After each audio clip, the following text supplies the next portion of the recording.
الحمد لله نحمده ونستعينه ونستغفره ونؤمن به ونتوكل عليه ونعوذ بالله من شرور أنفسنا ومن سيئات أعمالنا. من يهده الله فلا مضل له ومن يضلله فلا هادي له. أشهد أن لا إله إلا الله وأشهد أن سيدنا ونبينا ومولانا محمدا عبده ورسوله. أما بعد فقد قال الله سبحانه وتعالى في محكمه التنزيل والفرقان المجيد بعد أعوذ بالله من الشيطان الرجيم. بسم الله الرحمن الرحيم. للرجال نصيب مما ترك الوالدان والأقربون وللنساء نصيب مما ترك الوالدان والأقربون مما قل منه أو كثر نصيبا مفروضا. صدق الله العظيم. وقال نبينا صلى الله عليه وسلم: تعلموا الفرائض وعلموها الناس. صدق رسول الله صلى الله عليه وسلم.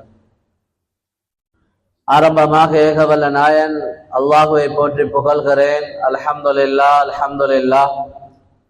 ஸலாத்தனும் கருணையும் ஸலாமினும் ஈடேற்றமும் எங்கள் தூதர் முஹம்மது முஸ்தபா அஹ்மத் முஜ்தபா ஸல்லல்லாஹு அலைஹி வஸல்லம் அன்னார்கள் மீதிலும், அன்னார்களை அணுவணுவாக பின்பற்றிய சஹாபாக்கள், தாபிஊன்கள், தபஉத் தாபிஈன்கள், கியாமம் பர்யந்தம் வரக்கூடிய முஃமினான ஆண்கள் பெண்கள் அனைவர்கள் மீதும் உண்டாவதாக. புனிதமிக்க ஜும்மாவுடைய கடமையை நிறைவேற்றுவதற்காக அல்லாஹுடைய இல்லமா மஸ்ஜிதிலே இஅ்திகாஃபுடைய நியத்துடன் அமர்ந்திருக்கும் என் இஸ்லாமிய நெஞ்சங்களே, அல்லாஹ்வினுடைய நல்லடியார்களே, எல்லா சந்தர்ப்பத்திலேயும் எல்லா நிலைமைகளிலேயும் நம்மை படைத்து பரிபாலித்து போஷித்துக் கொண்டிருக்கக்கூடிய வல்ல நாயன் அல்லாஹுவை அஞ்சி தக்வா செய்து வாழ்ந்து கொள்ளுமாறு முதற்க எனக்கும் அப்பால் உங்களுக்கும் தக்வாவை கொண்டு வசியத்தும் நசீஹத்தும் செய்து கொள்கின்றேன். பேரன்புமிக்க இஸ்லாமியர்களே, அல்லாஹ்வினுடைய நல்லடியார்களே, இவ்வுலகிலே ஒரு குழந்தை பிறந்து அதனுடைய வலது காதில் அதானும் இடது காதில் இகாமத்தும் சொல்லுவதிலிருந்து ஒரு மனிதன் வாழ்ந்து மறைந்ததற்கு பின்னால் அவனுடைய அனந்தர சொத்துக்கள் யார் யாருக்கு எவ்வாறு செல்ல வேண்டும் என்ற அழகிய வழிகாட்டல்கள் நிரம்பிய ஒரு மார்க்கமான இஸ்லாமிய மார்க்கத்தை நமக்கு அல்லாஹ் தந்துள்ளான். அன்பானவர்களே, அல்லாஹ்வினுடைய நல்லடியார்களே, வாரிசுரிமை சட்டம் என்று சொல்லும் பொழுது ஹஜ்ரத் ரசூலுல்லாஹி ஸல்லல்லாஹு அலைஹி வஸல்லம் அவர்கள் பெரிதும் பயந்த, நமது சமூகத்தை விட்டும் இல்லாமல் சென்றுடுமோ என்று அஞ்சிய மக்கள் இந்த வாரிசுரிமை சட்டத்தில் இந்த விடயத்தில் அசமந்த போக்காக இருந்திடுவார்களோ என்று பெரிதும் பயந்த ஒரு முக்கியத்துவம் கொடுத்த ஒரு விடயம்தான் இந்த வாரிசுரிமை சொத்து விடயமாக இருக்கிறது. அல்லாஹ்வினுடைய நல்லடியார்களே, அன்பு சகோதரர்களே, வாரிசுரிமை சொத்து என்று சொன்னால் என்ன? வாரிசுரிமை சொத்து என்று சொல்லுவது ஒரு மரணம் சம்பவிக்கின்றது. அது ஆணாக இருக்கலாம் அல்லது பெண்ணாக இருக்கலாம்,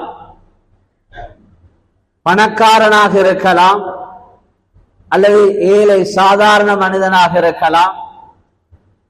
ஆணாக அல்லது பெண்ணாக, பணக்காரனாக அல்லது சாதாரண ஏழை மனிதராக, பெரியவராக அல்லது சின்னவராக, மரணிக்கும் பொழுது அவர் விட்டு செல்லக்கூடிய அசையும் அசையா சொத்துக்கள் அனைத்துக்கும் பேருதான் வாரிசுரிமை சொத்து என்று சொல்வது. அன்பானவர்களே, அல்லாஹ்வினுடைய நல்லடியார்களே, ஹஜ்ரத் ரசூலுல்லாஹி ஸல்லல்லாஹு அலைஹி வஸல்லம் அவர்கள் இதற்கு பெரிதும் முக்கியத்துவம் கொடுத்திருக்கிறார்கள். ஏன்? அல்லாஹ் குர்ஆனில் ஏராளமான சட்டங்களை சொல்லியிருக்கிறான்.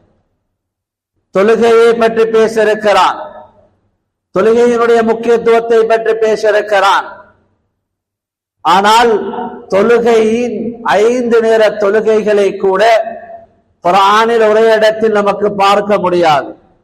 தொழுகையினுடைய விரிவான சட்டங்களை படிக்க வேண்டும் என்றிருந்தால் நாம் சுன்னாவுக்கு செல்ல வேண்டியிருக்கிறது, ஹதீஸுக்கு செல்ல வேண்டியிருக்கிறது. ஜகாத்துடைய கடமையை அல் குர்ஆன் பேசியிருக்கிறது. யார் மீது கடமை, யாருக்கு கொடுக்கப்பட வேண்டும் என்ற சுருக்கமான சட்டம் குர்ஆனில் சொல்லப்பட்டிருக்கிறது. ஆனால் எந்த பொருள்கள் இருந்து ஜகாத் கொடுக்கப்பட வேண்டும், எவ்வளவு கொடுக்கப்பட வேண்டும், அது எவ்வாறு வசூலிக்கப்பட வேண்டும், எவ்வாறு விநியோகிக்கப்பட வேண்டும் என்ற விரிவான சட்டங்களை சுன்னாவின் மூலமாகவும் ஃபுகஹாக்களுடைய கிதாபுகளின் மூலமாகவும் அறிய வேண்டியிருக்கிறது. இது போன்றதான் நிக்காஹுடைய சட்டமாக இருக்கலாம், தலாக்குடைய சட்டமாக இருக்கலாம், இத்தாவுடைய சட்டமாக இருக்கலாம், ஃபஸ்ஹுடைய சட்டமாக இருக்கலாம், ஏன் பெண்களுக்கு செலவழிக்கக்கூடிய நஃபகாவுடைய சட்டமாக இருக்கலாம், குற்றவியல் ஜினாயாத்துடைய சம்பந்தமான சட்டங்களாக இருக்கலாம், முஆமலாத் கொடுக்கல் வாங்கல் வியாபாரம் சம்பந்தமான சட்ட திட்டங்களாக இருக்கலாம். அத்தனையும் அல் குர்ஆனில் சுருக்கமாக சொல்லப்பட்டிருக்கிறது. இவைகளுடைய விரிவான சட்டங்களை விளக்கங்களை பெற வேண்டும் என்றிருந்தால் சுன்னாவை நாட வேண்டி இருக்கிறது. அன்பானவர்களே, அல்லாஹ்வினுடைய நல்லடியார்களே, ஆனால் அல் குர்ஆனில் அல்லாஹ் சூரா நிசாவிலே 11வது 12வது ஆயத்துக்களின் மூலமாக வாரிசுரிமை சட்டத்தினுடைய 90% பகுதியை அல்லாஹ்வே பேசி முடித்து விட்டான். நபி அவர்களுக்கு கூட இந்த வாரிசுரிமை சொத்து விடயமாக பேசுவதற்கு இடம் வைக்காமல், உலமாக்களுக்கு கருத்து சொல்வதற்கு இடம் வைக்காமல் அல்லாஹ் பங்கு போட்டு தந்திருக்கிறான். ஒரு மனிதர் உங்களில் மரணித்தால் அந்த மரணத்துக்கு பின்னால அவருடைய சொத்துகள் யார் யாருக்கு எப்படி எவ்வாறு பங்கு போக வேண்டும், யார் இருந்தால் யாருக்கு சொத்து கிடையாது, யார் இருந்தால் யாருக்கு சொத்து குறைவாக கிடைக்கும் என்ற விரிவான சட்டத்தை சூரா நிசாவிலே அல்லாஹ் 11வது 12வது ஆயத்துக்களின் மூலமாகவும் சூரா நிசாவினுடைய கடைசி ஆயத்தின் மூலமாகவும் 190% சட்டங்களை அவனாகவே பேசி முடித்து விட்டான். கண்ணியமானவர்களே, ஹஜ்ரத் ரசூலுல்லாஹி ஸல்லல்லாஹு அலைஹி வஸல்லம் சொல்கிறார்கள், அல்ஹிகு அல் ஃபராயித பி அஹ்லிஹா. அல்லாஹ்வால பங்கு போடப்பட்டிருக்கக்கூடிய இங்க பங்குதாரிகள் இருக்கிறார்களே, வாரிசுகள், இந்த வாரிசுகளுடைய சொத்துக்களை, அவர்களுடைய உடைமைகளை, அவர்களுக்கு கிடைக்க வேண்டிய பங்குகளை தகுந்த முறையில் அவர்களுக்கு சேர்த்து விடுங்கள். தஅல்லமு அல் ஃபராயித, இந்த வாரிசுரிமை சட்டத்தை படியுங்கள். வஅல்லிமுஹன் நாஸ், மக்களுக்கு படித்து கொடுங்கள். ஹஜ்ரத் ரசூலுல்லாஹி ஸல்லல்லாஹு அலைஹி வஸல்லம் 4 பேர்களிடத்துல குர்ஆன படிக்க சொல்லி இருக்கிறான். இஸ்தக்ரிஉ அல் குர்ஆன மின் 4, புகாரியுடைய ரிவாயத். அப்துல்லாஹ் இப்னு மஸ்ஊத் இடத்துல குர்ஆன படிங்க, உபய் இப்னு கஅப் இடத்துல குர்ஆன படிங்க, முஆத் இப்னு ஜபல் இடத்துல குர்ஆன படிங்க, சாலிம் மௌலா அபி ஹுதைஃபா இடத்துல நீங்க குர்ஆன படிங்க. இவங்க குர்ஆன் எப்படி இறங்கப்பட்டுச்சோ அப்படி உங்களுக்கு படிச்சு தருவாங்க. குர்ஆனுடைய விடயத்துல இவங்க விவேகம் கொண்டவர்களாக, அறிவாளிகளாக, மிக பெரும் தலை சிறந்த ஞானம் உள்ளவர்களாக இருந்தார்கள். அதே போன்று ஹலால் ஹராமுடைய விடயமாக இருந்தால் அலமுஹும் பில் ஹலாலி வல் ஹராம், முஆத் இப்னு ஜபல்ட்ட போய் படிங்கன்னு ஸல்லல்லாஹு அலைஹி வஸல்லம் துறை சார்ந்தோரை உருவாக்கினார். குர்ஆனுடைய விடயத்துல துறை சார்ந்தோர்கள் உருவானார்கள். ஹலால் ஹராமுடைய விடயத்துல துறை சார்ந்த முஆத் இப்னு ஜபலை சொன்னது போன்று இந்த ஃபராயிதுடைய விடயத்துல, வாரிசுரிமை சொத்துடைய விடயத்துல அஃபரதுஹும் ஸைத் இப்னு சாபித் ஸல்லல்லாஹு அலைஹி வஸல்லம் சொன்னாங்க, ஸைத் இப்னு சாபித்திட்ட போய் உங்களோட சொத்துடைய சட்டத்தை படிங்க. வாரிசுரிமை சொத்துடைய விளக்கம் ஸைத் இப்னு சாபித் இடத்துல இருக்குது. ஃபைன்னஹு நிஸ்ஃபுல் இல்ம், இதுதான் இல்முடைய அறவாசி.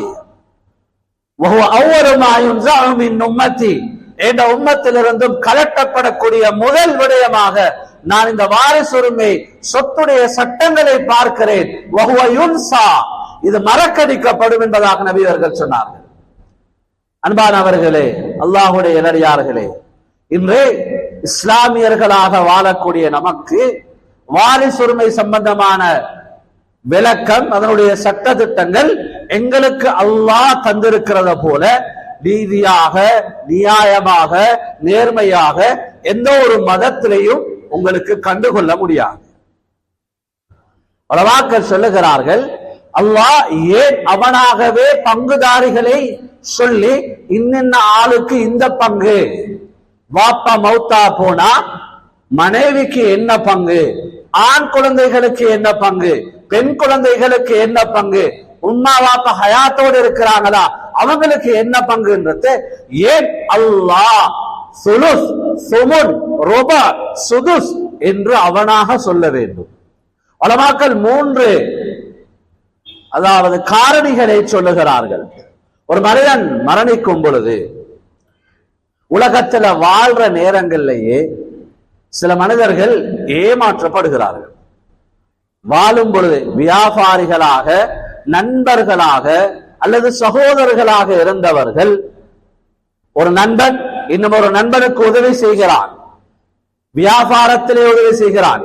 என்னிடத்திலே 2 கடைகள் இருக்கின்றன, ஒன்றை நான் செய்கிறேன், இன்னும் ஒன்றை நீ செய்து முன்னேறு என்று கூறுகிறான். என்னிடத்திலே 2 வீடுகள் இருக்கின்றன, அவன் இப்பொழுது கஷ்டத்திலே இருக்கிறான், நீ நண்பனிடத்திலே சொல்லுகிறான் அல்லது சகோதரரிடத்திலே சொல்கிறான், எனது மறு வீட்டில், அடுத்த வீட்டில் குடும்பம் சகிதம் நீ வாழு என்பதாக கொடுக்கிறான்.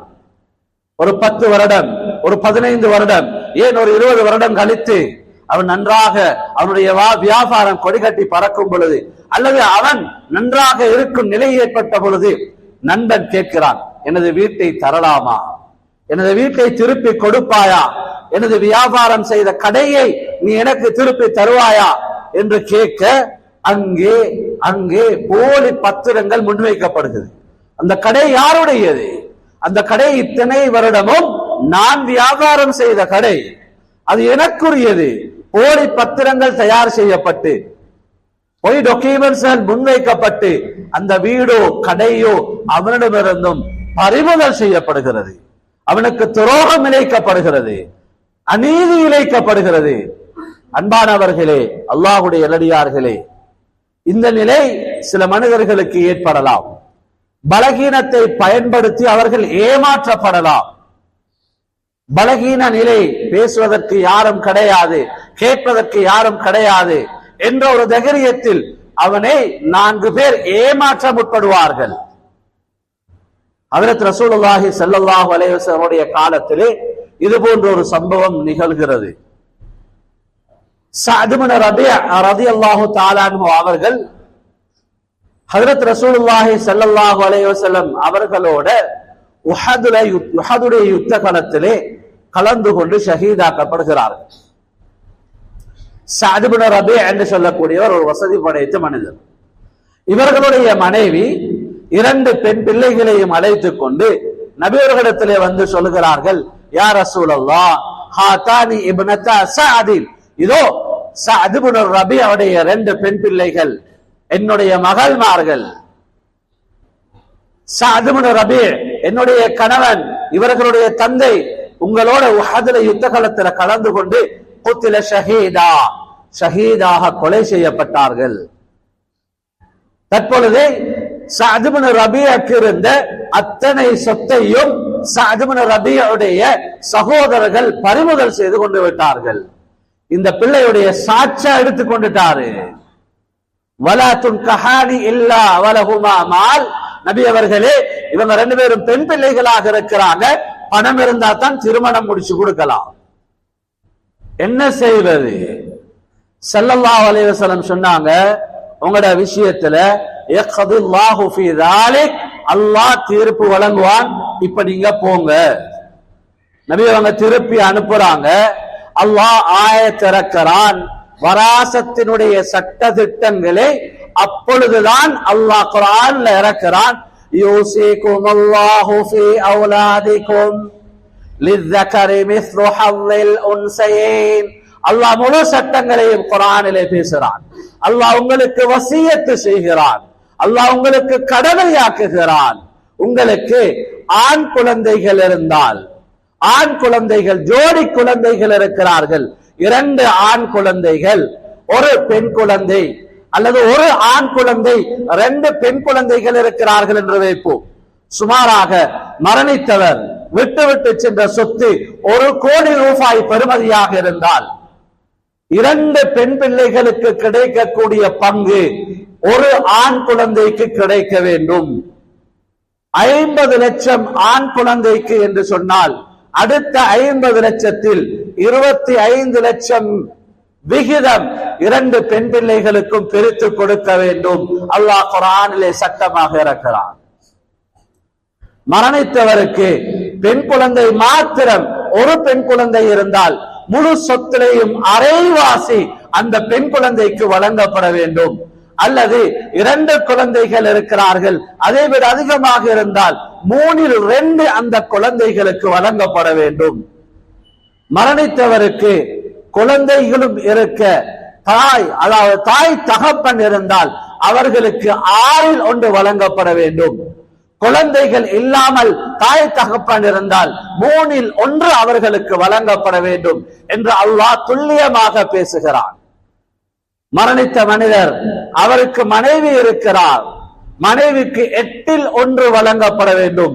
பிள்ளைகள் இருக்கிறார்கள் என்றிருந்தால் 12.5 விகிதம் அந்த மனைவிக்கு வழங்கப்பட வேண்டும். பிள்ளைகள் இல்லை என்றிருந்தால் 4இல் 1 அந்த மனைவிக்கு வழங்கப்பட வேண்டும். மரணித்தவர் மனைவி பெண் என்றிருந்தால் விட்டு செல்லக்கூடிய சொத்தில் பங்கு முழுமையாக கணவனுக்கு சென்றடையாமல் பிள்ளைகள் இருந்தால் 4இல் 1 அவருக்கு கிடைக்கும். பிள்ளைகள் இல்லாத பொழுது மனைவியுடைய சொத்தில் அரைவாசி 2இல் 1 அந்த கணவருக்கு கிடைக்கும் என்று அழகான சட்டங்களை துல்லியமாக அல்லாஹ் குர்ஆனிலே பேசுகிறான். இந்த ஆயத்து இறங்கியதற்கு பின்னால ஹஜ்ரத் ரசூலுல்லாஹி ஸல்லல்லாஹு அலைஹி வஸல்லம் ஸஅத் இப்னு ரபீஅவுடைய மனைவியையும் அவர்களுடைய பெண் பிள்ளைகளையும் அழைத்து, ஸஅத் இப்னு ரபீஅவுடைய சகோதரனையும் அழைத்து சொன்னார்கள், ஸஅத் இப்னு ரபீஅவுடைய மனைவிக்கு 8இல் 1 12.5 விகிதம் உங்களுக்கு வழங்கப்பட வேண்டும். பெண் பிள்ளைகளுக்கு 3இல் 2 66 விகிதம் வழங்கப்பட வேண்டும். ஸஅத் இப்னு ரபீஅவுடைய சகோதரனுக்கு மிகுதமானதை கொடுத்தார்கள். அங்கே ஸஅத் இப்னு ரபீஅக்கு ஒரு ஆண் குழந்தை இருந்தால் எந்த பங்கும் ஸஅத் இப்னு ரபீஅவுடைய சகோதரனுக்கு கிடைத்திருக்காது. என்று அழகான முறையிலே அந்த பங்கை அல்லாஹ் கூறிய விதத்திலே ஹஜ்ரத் ரசூலுல்லாஹி ஸல்லல்லாஹு அலைஹி வஸல்லம் பங்கு வைத்து ஸஅத் இப்னு ரபீஅவுடைய மனைவிக்கும் பிள்ளைகளுக்கும் கொடுத்து அனுப்புகிறார்கள். அன்பானவர்களே, அல்லாஹ்வுடைய நல்லடியார்களே, உலமாக்கள் சொல்லும் பொழுது சொல்கிறார்கள், 2வது காரணமாக ஏன் அல்லாஹ்வே இந்த சொத்தை பங்கு வைக்க வேண்டும்? இந்த சொத்தை அல்லாஹ் பிரிப்பதற்குரிய காரணம், பெரும்பாலும் மரணிக்கக்கூடிய ஜனாசாவுடைய பிள்ளைகள் சிறு பிள்ளைகளாக இருக்கும் பொழுது அங்கு அவர்கள் ஏமாற்றப்படுவார்கள். அவர்களுடைய சொத்துக்களை சாப்பிடுவது அல்லாஹ் குர்ஆனிலே சொல்லுகிறான், இன்னல்லதீன யஅகுலூன அம்வாலல் யதாமா ظுல்மா இன்னமா யஅகுலூன ஃபீ புதூனிஹிம் நாரா வ ஸயஸ்லௌன ஸஈரா. யதீம்களுடைய சொத்துக்களை யார் சாப்பிடுகிறார்களோ அவர்கள் நெருப்பை சாப்பிடுகிறார்கள். அவர்கள் சாப்பிடுவது சாப்பாடு அல்ல, உணவு அல்ல, ரொட்டி அல்ல, சோறு அல்ல, அவர்கள் சாப்பிடுவது நெருப்பை. யதீம்களுடைய சொத்தை மனிதர்கள் சாப்பிடக்கூடாது என்ற ஒரு பயத்தை தான் அல்லாஹ்வே அந்த சொத்துக்களை பங்கு வைத்திருக்கிறான். 3வது சொல்லும் பொழுது உலமாக்கள் சொல்லுகிறார்கள், அன்பானவர்களே, எங்கு சொத்து பிரிக்கப்படுகிறதோ அங்கு குடும்பங்களுடைய பிரிவு வந்துடும். சொத்து பிரிக்கிற நேரத்துல உறவுகள் முறிகிற நிலைமைகள் ஏற்படும். ஏன்? நீதி நியாயமாக நடக்காமல் இருந்தால். அல்லாஹ் சொல்லுகிறான், குடும்பம் முறியும் என்றிருந்தால், குடும்ப உறவுகளை துண்டிக்கும் பொழுது அல்லாஹ்வுடைய லஅனத் அங்கு இருக்கிறது. ஹஜ்ரத் ரசூலுல்லாஹி ஸல்லல்லாஹு அலைஹி வஸல்லம் முஆத் இப்னு ஜபலை யமனுக்கு அனுப்பும் பொழுது ஜகாத்தை வசூலிக்க சொன்னார்கள், இத்தகி தஅவத்தல் மظلوم, அநீதி இழைக்கப்பட்டவனுடைய பதுஆவை பயந்துக்கோங்க. லைஸ பைனஹு வ பைனல்லாஹி ஹிஜாப், அந்த பதுஆவுக்கும் அல்லாஹ்வுக்கும் மத்தியில திரை இல்ல. வ இன் கான காஃபிரா, அஹ்மதுடைய ரிவாயத்தில் வருகிறது, அது ஒரு பிற மத சகோதரனாக இருந்தாலும் சரி, அவனுடைய பதுஆவை பயந்து கொள்ளுங்கள். பதுஆவை பயப்பட சொன்ன ஹதீஸ்ல சொல்லப்பட்டிருக்கக்கூடிய இந்த அபாயகரமான நிலையில் அல்லாஹ்வுடைய பதுஆ யாரு சொத்துடைய விடயத்துல குடும்பங்களை பிரிகிறாங்களோ அவங்களுக்கு இருக்குதுன்னு சொன்னா மனிதன் எவ்வளவு பயப்படணும். உலாயிக லஹுமுல் லஅனா, அல்லாஹ் சொல்லுகிறான், குடும்பங்களை பிரிக்கிறவங்க அவங்களுக்கு அல்லாஹ்வுடைய லஅனத் இருக்குது. அந்த லஅனத்திலிருந்தும் தப்பிக்கொள்வதற்காகவே அல்லாஹ் சொத்துக்களை பங்கு வைத்திருக்கிறான். முன்னால வாழ்ந்து விட்டு சென்ற நல்ல மக்கள், நல்லடியார்கள் இந்த சொத்துடைய விடயத்தில் அழகாக நடந்திருக்கிறார்கள். இப்னுல் ஜௌஸி ரஹ்மத்துல்லாஹி அலைஹி அவங்க சிஃபத்து ஸஃவா என்ற கிதாபில் ஒரு சம்பவம் எழுதுகிறார். ஒரு ஊர்ல ஒரு மனிதர் வாழ்ந்தாரு, செல்வந்தராக வாழ்ந்தாரு, திருமணம் முடித்தாரு, குடும்பம் சகிதம் அழகான முறையில் பிள்ளைகளை பெற்று வாழ்ந்து வந்தாரு. சில காலம் செல்ல அவருக்கு இன்னும் ஒரு மனம் முடிக்க வேண்டும் என்ற ஆசை. வேறொரு ஊர்ல போய் திருமணம் முடிக்கிறார், மனைவிக்கு தெரியாம. இந்த விடயம் முதல் மனைவிக்கு கேள்விப்படுகிறது. அந்த மனைவி அடிமை பெண்ணை அனுப்பி இது விதமாக ஆராய்கிறார். ஆராய்ச்சி செய்த பார்த்த பொழுது ஒரு ஊரிலே ஒரு பெண்ணை மனம் முடித்திருக்கிறாள் என்ற செய்தி உண்மையாக தெரிய வருகிறது. அந்த அடிமைக்கு சொன்னார், இந்த விடயமாக எனது கணவனுக்கோ யாருக்குமே நீங்கள் கூற வேண்டாம் என்பதாக அந்த விடயத்தை மறைத்து கொண்டு வாழ்க்கை இவ்வாறு செல்ல திடீரென ஒரு நாள் அந்த கணவன் மரணிக்குகிறார். முதல் மனைவி அடிமை பெண்ணை அழைத்து சொல்கிறாள், எனக்கு பிள்ளைகள் இருக்கிறார்கள், கணவனுடைய சொத்திலிருந்து 8/1 எனக்கும் என்னோடு இன்னும் ஒரு சக்களத்தி இருக்கிறாள், அவருக்கும் கொடுக்கப்பட வேண்டும். ஏன்? பிள்ளைகள் இருப்பதன் காரணத்தினால ஒரு மனைவியோ அல்லது 4 மனைவியோ அத்தனை பேருக்கும் அந்த 8/1 12.5 விகிதத்தில் தான் கொடுக்கப்பட வேண்டும். அரைவாசியை கொடுத்து அனுப்பினால் அந்த பெண்ணிடத்திலே கொடுத்து விட்டு வா. அங்கு போய் அந்த சொத்து அரைவாசி கொடுக்க அவளை பேசி அவளிடத்திலே சொல்லப்பட்டது, உங்களுடைய கணவன் மரணித்திருக்கிறாள், முதல் மனைவி உங்களுக்கு இந்த சொத்தை தந்திருக்கிறார், அரைவாசி உங்களுக்கு கொடுக்குமாறு. அந்த பெண் அதனை எடுக்க மறுத்து விட்டாள். சொன்னால், நான் அவருடன் வாழ்ந்தேன் தான், ஆனால் சமீபமாக அவர் என்னுடன் தகராறு செய்த ஒரு காரணத்தினால என்னை முத்தலாக் சொல்லிவிட்டார். நான் இத்தாவிலே இருக்கிறேன், முத்தலாக்குடைய இத்தாவிலே இருக்கிறேன்.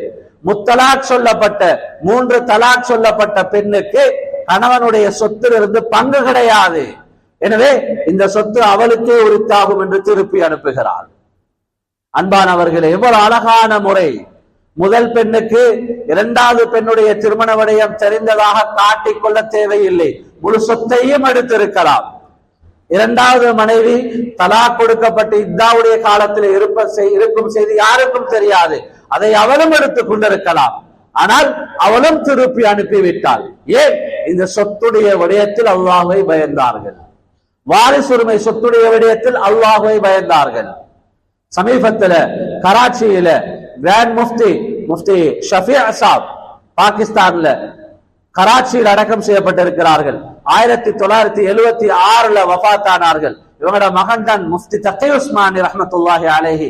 இலங்கையில் இருக்கக்கூடிய இஸ்லாமிய வங்கிகளுக்கும் ஒரு அட்வைசராக, இஸ்லாமிய ஆலோசகராக, வழிகாட்டியாக இருக்கிறார்.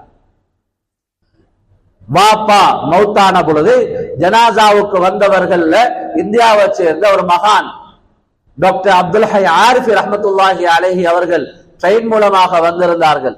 பெரும் திரளான மக்கள் ஜனாசாவுல கலந்து கொண்டிருந்தார்கள். பாப்பா முஃப்தி ஷஃபியுடைய ஜனாசாவுல, மகனும் முஃப்தி தகி அவர்களும் ஒரு முஃப்தியாக இருக்கிறார்கள். ஜனாசாவுக்கு வந்துட்டு டாக்டர் அப்துல் ஹை ஆரிஃபி அவங்களுக்கு திரும்பி போறதுக்கு டிக்கெட் கிடைக்கல. அன்றைய நாள் மதரசாவுல தங்குறாங்க. இரவுல தலைவலி. முஃப்தி தகி உஸ்மானி இடத்துல ஏதும் மருந்து இருக்குதான்னு கேட்கிறாங்க. அவங்க வாப்பட பாம கொண்டு கொடுக்கிறாங்க. இதுதான் வாப்பாக்கு தலைவலி வந்தா பாவிப்பாங்க. சொன்னாங்க, நாங்க தானே உங்களோட வாப்பாவை அடக்கம் செஞ்சுட்டோம். இந்த பாம்ல உங்களுக்கு பங்கு இருக்கிறத போல உங்களோட தாய்க்கு பங்கு இருக்குது, உங்களோட சகோதரர்களுக்கு பங்கு இருக்குது. எப்படி நாங்க இந்த பாம நான் அவர்களோட அனுமதி இல்லாம பாவிக்கிறதுன்னு கேட்டாங்க. அப்பதான் முஃப்தி தகி உஸ்மானி ரஹ்மத்துல்லாஹி அலைஹி சொன்னாங்க, குர்ஆன்ல சூரத்து நிசாவுல அல்லாஹ் சொல்லுகிறான், லிர்ரிஜாலி நஸீபும் மிம்மா தரக்கல் வாலிதானி வல் அக்ரபூன் வலின்னிசாஇ நஸீபும் மிம்மா தரக்கல் வாலிதானி வல் அக்ரபூன் மிம்மா கல்ல மின்ஹு அவ் கஸுர். இந்த வாரிசு உரிமை சொத்துல கொஞ்சமாக இருந்தாலும் சரின்னு ஒரு விடயம் அல்லாஹ் சொல்லுகிறான். அந்த கொஞ்சம் எதுன்றது அதனுடைய விளக்கம் எனக்கு இப்பதான் கிடைச்சிச்சுன்னா, இந்த பாம்லையும் வராசத்து இருக்குது. வாத்த பாய்ச்சிட்டு போன பெரடோல் கார்டுல 10ல 2 போய் 8 பேலன்ஸ் ஆகி இருக்குதுன்னா அதுலயும் வராசத்து இருக்குது. அன்பானவர்களே, சிலர் என்று சில காரணிகளை சொல்லி வராசத்துக்கு உரிமைதாரிகளாக ஆகி அதிலிருந்து எடுத்துக்கொள்ள பார்க்கிறாங்க. இன்னும் சிலரை இந்த வாரிசு உரிமை சொத்திலிருந்து இல்லாமல் செய்ய முயற்சிக்கிறார்கள். உதாரணமாக, வாப்பாவ யாபகர்த்தமாக வாப்பா பாவிச்ச ஒற்ற நான் எடுத்துக்கோறேன், மிகுதமானத்துல பங்கு வைப்போம். உம்மாட நெக்லஸ் 4 வருஷமாக 5 வருஷமாக உம்மாவை நான் தான் பார்த்து இருக்கிறேன். உம்மட யாபகர்த்தமாக நான் நெக்லஸை வச்சுக்கோறேன்னு சொல்லுவார். அன்பானவர்களே, இது ஹராம், இது கூடாது. எப்ப மௌத்தாகிறாங்களோ அந்த நிமிஷத்திலிருந்து அந்த ஜனாசாவுக்குரிய கிரிகைகளை செய்வதற்காக அந்த சொத்து இருந்து எடுக்கலாம். நேரடி செலவு இருக்குது, அதுல இருந்து சாப்பாடு போடவே இல்லாது. ஜனாசாவை கஃபன் செய்யறதுக்கு, ஜனாசாவை டிரான்ஸ்போர்ட் செய்யறதுக்கு, ஜனாசாவை அடக்கம் செய்யறதுக்கு டைரக்ட் எக்ஸ்பென்சஸ் என்னவாலும் இருந்தா அதுல இருந்து எடுக்கலாம். ஜனாசாவுடைய கடன் 2வது, அதிலிருந்து எடுத்து நிறைவேற்றலாம். ஜனாசாவுடைய வசியத்து, அதுவும் 3ல் 1 ஜனாசாவுடைய வசியத்தை நிறைவேற்றலாம். 4வது, முழுமையாக வராசத்து பிரிக்கப்பட வேண்டும். வராசத்துடைய பேச்சு ஒரு மையத்து விழுவதன் மூலமாகத்தான் உண்டாகிறது.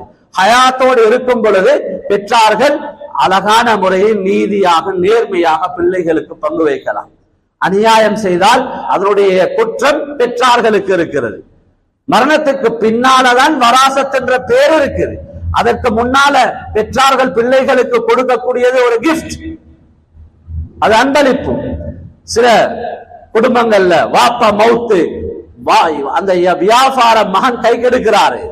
கைகெடுத்து அந்த வியாபாரத்தை முழுமையாக நான் ஹேண்டில் பண்றேன் என்று சொல்லி என்ன செய்கிறாரு, வராசத்தை பிரிக்காம பிசினஸ் டெவலப் பண்ண போறாரு. அன்பானவர்களே, அல்லாஹ்வுடைய நடிகார்களே, அந்த மகன்மார்களுக்கு சொல்கிறோம், இதுல உம்மாட பங்க வேறையாக்குங்க. உங்களோட சகோதரங்கள் ஆண் பிள்ளைகள் இருந்தா அவங்களோட பங்க வேறாக்குங்க. பெண் பிள்ளைகளுடைய பங்க வேறாக்கி அவங்களுக்கு அதுல பார்ட்னர்ஷிப் கொடுங்க. அவங்களோட பங்க அதுல உள்ளுக்காக்கிக்கோங்க. அவங்களோட சொத்தை பிரிச்சதுக்கு பின்னால பிசினஸ் டெவலப் பண்ணுங்க. அவங்களுடைய ஹக்கு அவங்களுக்கு கொடுக்கப்பட வேண்டும். ஒரு நாளும் எங்களால இல்லாமல் செய்யவும் முடியாது. நான் ஜப்பான்ல இருக்கிறாரு, யுஎஸ்ல இருக்கிறாரு சிட்டிசன், அவருக்கு இதுல தேவை இல்லைன்னு எங்களால் இல்லாமல் ஆக்க முடியாது. எங்களோட தங்கச்சி சின்ன பிள்ளையா இருக்கிறா, தம்பி சின்ன பொடியனா இருக்கிறாரு, அவருக்கு இந்த சொத்துல பங்கு இல்லைன்னு எங்களால சொல்ல முடியாது.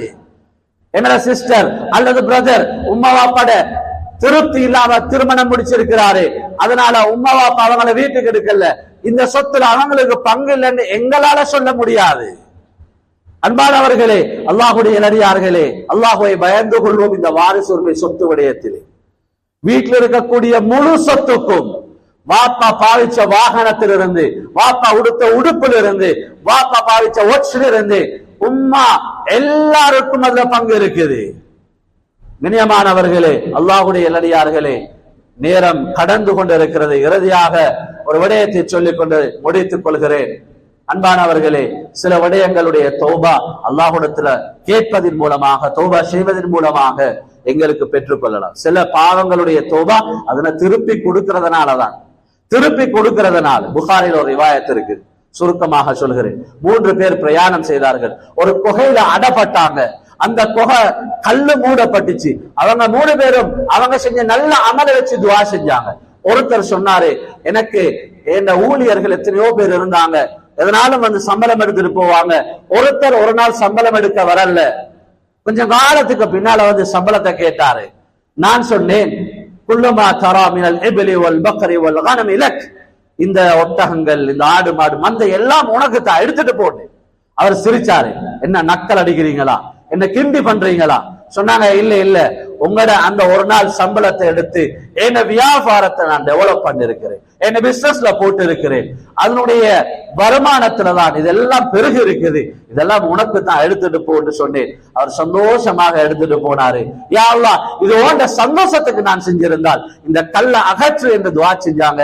அந்த கல்லு அகன்றது, வெளியே சந்தோஷமாக வந்தாங்க. புகாரில பதிவு செய்யப்பட்டிருக்கு. இது போல யார் யாருடைய சொத்துக்களை அபகரித்து பாவிச்சு கொண்டிருக்கிறோமோ, அநியாயமாக நாங்க எடுத்து இருக்கிறோமோ, அதுக்குரிய தோபா திருப்பி கொடுக்கறதுல தான் இருக்குது. இலங்கையில 1931 பிரிட்டிஷ் ஆட்சி காலத்துல எங்களுக்கு இஸ்லாமியர்களுக்கு இஸ்லாமிய முறைப்படி இந்த அனந்தர சொத்தை பிரிப்பதற்கு எங்களுக்கு எங்க கவர்மெண்ட் அனுமதி தந்திருக்குது, சுமார் 94 வருடங்களுக்கு முன்னால. ஆனால் இன்று மரணத்துக்கு பின்னால பிள்ளைகள் வாப்பட கபருக்கு நெருப்பு மூட்டை பதுவா செய்கிற அளவுக்கு பெற்றார்களாக நாங்க வாழ்ந்து விட்டு சென்றிடக்கூடாது. அன்பானவர்களே, இந்த விடயத்தை விளங்குவோம், அறிந்து கொள்வோம். இதனுடைய முக்கியத்துவத்தை இங்கே சொல்லப்பட்டிருக்குது. இதனுடைய விரிவான சட்டங்களை உலமாக்களை அணுகி படித்து அதன்படி அமல் செய்ய வல்லனாய் அல்லாஹ் நம் அனைவர்களுக்கும் கிருபை செய்வானாக. யா அல்லாஹ், நமது பாவங்களை மன்னித்தருள்வாயாக, குற்றம் குறைகளை மன்னித்தருள்வாயாக, ஈரோலகளையும் ஈடேற்றம் பெற்ற கூட்டத்தின் நம் அனைவர்களையும் சேர்த்தருள்வாயாக. வாஹிரு தஅவானா அல்ஹம்துலில்லாஹி ரப்பில் ஆலமீன். அல்ஹம்துலில்லாஹி